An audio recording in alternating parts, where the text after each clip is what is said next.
In today's chess video, we look at an explosive game played between two of the most ferocious attackers in chess history, Rashid Nezhmetdinov and Mikhail Tal.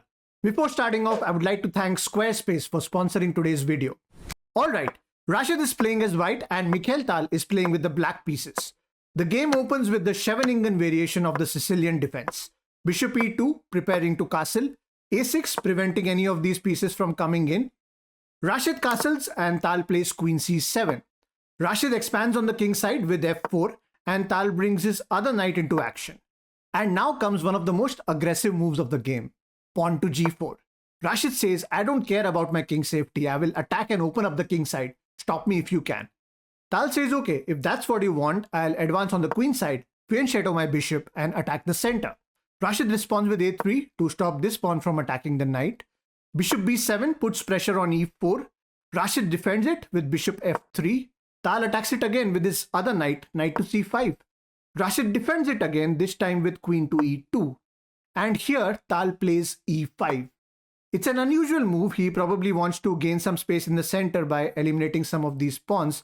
But what this does is it weakens these two squares. Rashid takes advantage of this and repositions his knight to f5, and it looks very strong here. Tal doesn't like this, so he attacks it again with g6. F takes on e5, hits the knight, therefore d takes on e5. This pawn exchange clears up both the d and f files, opening up the game. Now white needs to do something about this knight. He could easily go back to g3 or e3, but instead he plays the aggressive knight to h6. It is said that knights on the rim are dim, but here this knight has some bright prospects. First, it prevents black from castling on the king side. Secondly, it kind of traps this rook in the corner which can't move out because this pawn is blocked and the g8 square is also covered. Now taking the knight is not such a good option.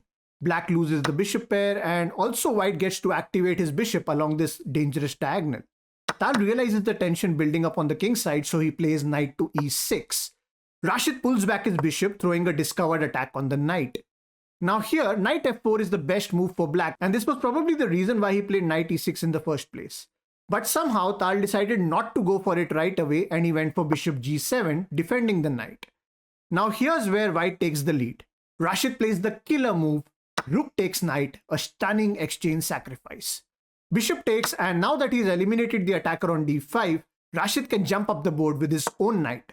That's a double attack on the queen and the bishop. Tal does not want to exchange this bishop because it is very powerful along this diagonal, and it can also protect the king if he ever decides to castle on the queen side. Therefore, queen d8 defends the bishop. Rashid piles on the pressure, attacking it with the queen. Black cannot simply move away his bishop because queen f7 finishes off the game right away. So eventually Tal plays the move we all have been waiting for, knight to f4. But what are you waiting for? If you're enjoying this game, then do hit the thumbs up button right now. Okay, so Rashid eliminates the knight and Tal recaptures with the pawn. Now here, taking with the queen seems the most obvious response. You just build up the attack and capitalize on your advantage. But this time, it is Rashid who ignores the best move.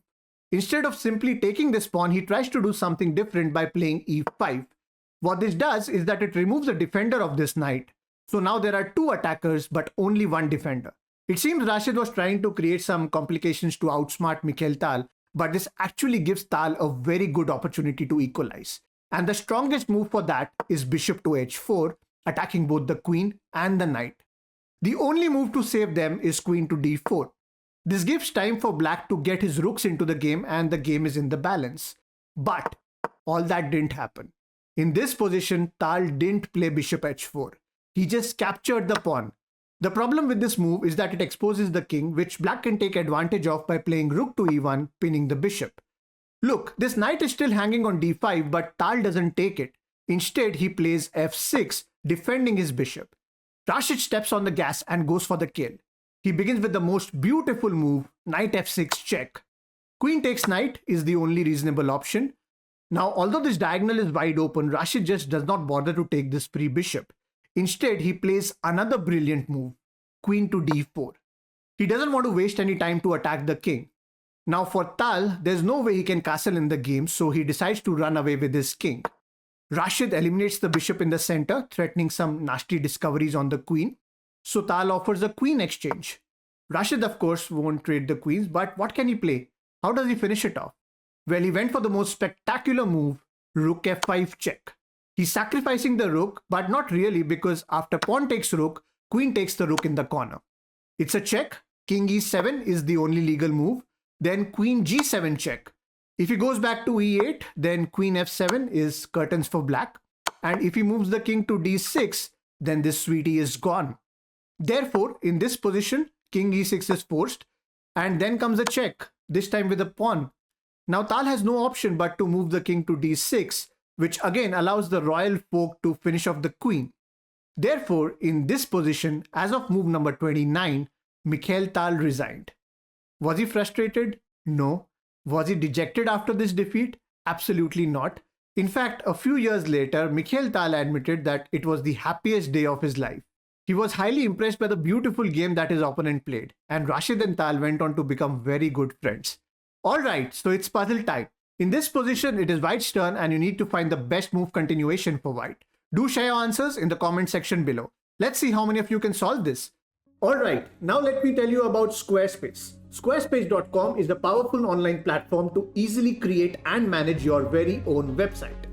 It helps you connect with your audiences as well, through email communications, through members-only content, and many other great features. You can also push your website content to all your social media channels.